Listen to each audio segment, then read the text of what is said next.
आज हम लोग फैक्टराइजेशन में मिडिल टर्म स्प्लिटिंग मेथड पढ़ेंगे। स्प्लिटिंग मेथड बहुत इम्पॉर्टेंट है क्योंकि क्लास 8 में इसको पढ़ाया जाता है और क्लास 9 में चाहे आप पॉलिनोमियल चैप्टर देख लीजिए, चाहे आप 10th का पॉलिनोमियल देख लें या 10th में ट्रिगो देख लें या फिर आप लीनियर इक्वेशन, क्वाड्रेटिक इक्वेशन देख लें, हर एक चीज़ में कहीं ना कहीं स्प्लिटिंग मेथड एक ऐसा मेथड है जो आप यूज़ करते हो।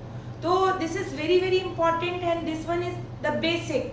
जो कहते हैं ना कि किसी भी चीज़ का कॉन्सेप्ट अगर क्लियर है तो हम आगे उसको बहुत अच्छे से कर सकते हैं। मान लीजिए you are best in trigo but you are not good in splitting, तो हो सकता है कि क्वेश्चन में आकर के कुछ ऐसे पॉइंट्स आ जाए जो स्प्लिटिंग से बने। तो हम लोग अभी स्प्लिटिंग को बहुत अच्छे से पढ़ने की कोशिश करेंगे क्योंकि हमारा बेस है। ठीक है, स्प्लिटिंग मेथड क्या है, कैसे इस पर काम करते हैं, इस पर हम लोग फोकस करेंगे। सबसे फर्स्ट काम ये है कि आपका जो लास्ट में जो नंबर दिया हुआ होता है, जो भी, जैसे मान लो ये 6 है, तो 6 को आप कुछ इस तरह से ब्रेक करो कि वो इस साइन को फिर देखना, इस साइन को। अगर यहाँ प्लस है तो जोड़ने पे 5 आना चाहिए, और अगर माइनस होता तो माइनस करने पे जो नंबर यहाँ बीच में होगा वो आना चाहिए। आप टेंशन बिल्कुल नहीं लिए, बहुत सारे एग्जाम्पल्स हम लोग अभी करेंगे। तो 6 में हम क्या लिख सकते हैं, 3 into 2। ठीक है भाई, ऐसे लिखने के लिए हम लोग 6 into 1 भी लिख सकते हैं। तो 6 into 1 लिखेंगे तो क्या आ जाएगा, 6 और 1 को जोड़ोगे तो 7। तो 7 तो हमारे काम का नहीं है, क्यों? क्योंकि हमें 5 चाहिए, जोड़ने पे क्या आना चाहिए, 5 आना चाहिए। तो 3 को 2 से जब जोड़ रहे हैं तो 5 आ जा रहा है प्लस करने पे, और 3 को 2 से जब मल्टीप्लाई कर रहे हैं तो 6 आ जा रहा है। तो हम लोग इसको स्प्लिट करते हैं। देखिए नाम क्या है, नाम पे ध्यान दीजिएगा। मिडिल टर्म को आप स्प्लिट करते हो तो नाम से ही पता चलता है जो मिडिल टर्म है आप उसको स्प्लिट कर रहे हो, तोड़ रहे हो। तो 5x को हम लिख क्या सकते हैं, 3x और 2x, और यहाँ पर जैसे 6 है वैसे 6 है। अब बात यहाँ पर ये आ गई कि आखिर ऐसा हम किए क्यों। ठीक है, क्यों तोड़े? देखो हम लोग इसलिए इसको तोड़े क्योंकि हम लोग 3 फॉर्म को कॉमन नहीं ले पाएंगे, और कॉमन जब नहीं ले पाएंगे तो हम लोग उसको फैक्टर में लिख नहीं पाएंगे, मल्टीप्लाई के फॉर्म में लिख नहीं पाएंगे। लेकिन जब 4 टर्म आ जाएगा तो हम लोग 2-2 करके उसमें से कॉमन ले सकते हैं। क्या कहने का मतलब है, इसको समझिए। इन दोनों में से आप क्या बाहर कर सकते हो, x बाहर कर सकते हो। यहाँ पर 2 बार x है मल्टीप्लाई के फॉर्म में, जैसे इसको अगर आप देखोगे तो ये x into x है, तो भाई हम एक x बाहर निकाल लिए तो एक x अंदर रह गया।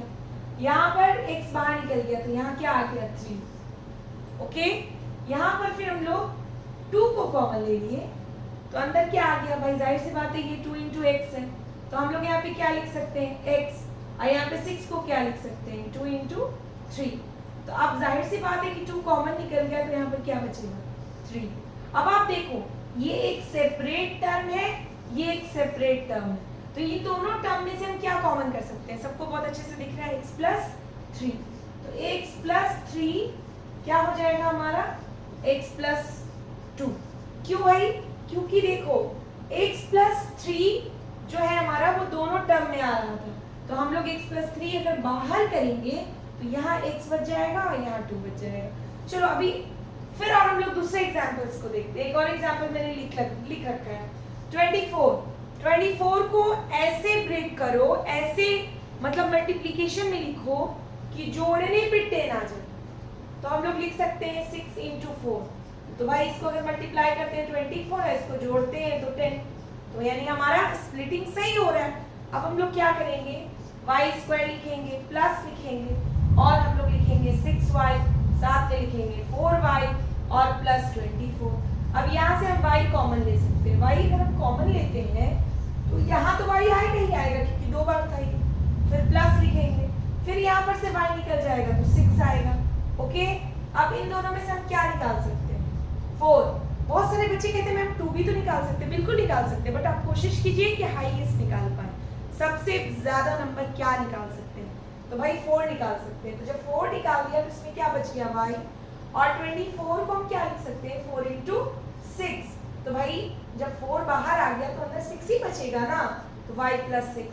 अब y देखो ये एक सेपरेट टर्म है बेटा, ये एक सेपरेट टर्म, तो y plus 6 को अगर हम कॉमन ले लेंगे तो अब मेरे पास क्या बच जाएगा, y plus 4।